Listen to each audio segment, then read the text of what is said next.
اعوذ باللہ من الشیطان الرجیم بسم اللہ الرحمن الرحیم۔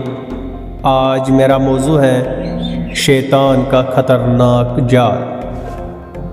ویڈیو کو شروع کرنے سے پہلے آپ لوگوں سے یہی گزارش ہے کہ اس ویڈیو کو اینڈ تک ضرور دیکھیے گا، اور اگر یہ ویڈیو پسند آ گئی تو لائک، چینل کو سبسکرائب اور بیل آئیکن کو پریس کرنا نہ بھولیے گا، اور اس ویڈیو کو اپنے دوستوں تک بھی شیئر ضرور کیجیے گا۔ شکریہ۔ حضرت سیدنا امام ابو محمد علیہ رحمہ فرماتے ہیں، 3 زاہد دوران سال فقط اللہ عز و جل کے بھروسے پر زائد راہ لیے بغیر حج کے ارادے سے بیت اللہ شریف کی طرف روانہ ہوئے، اور راستے میں انہوں نے عیسائیوں کے ایک بستی میں قیام کیا۔ تینوں زاہدوں میں سے ایک کی نظر ایک خوبصورت نصرانی عورت پر پڑی تو اس کا دل اس کی طرف مائل ہو گیا۔ جب تینوں نے سفر کا ارادہ کیا تو اس نے ہیلے بہانے سے ان کو ٹال دیا اور خود وہی بیٹھ گیا۔ اس کے دونوں رفیق چلے گئے اور اس کو بستی ہی میں چھوڑ دیا۔ اب اس نے اپنے دل کی بات اس عورت کے والد سے کی۔ اس نے کہا، اس کا مہر تجھ پر بہت بھاری ہے، تم اس کی طاقت نہیں رکھتے۔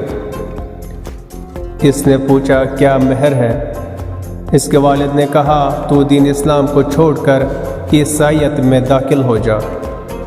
چنانچہ زاہد نے نصرانی ہو کر اس عورت سے نکاح کر لیا اور 2 بچے بھی پیدا ہوئے۔ آخرکار وہ نصرانیت پر ہی مر گیا۔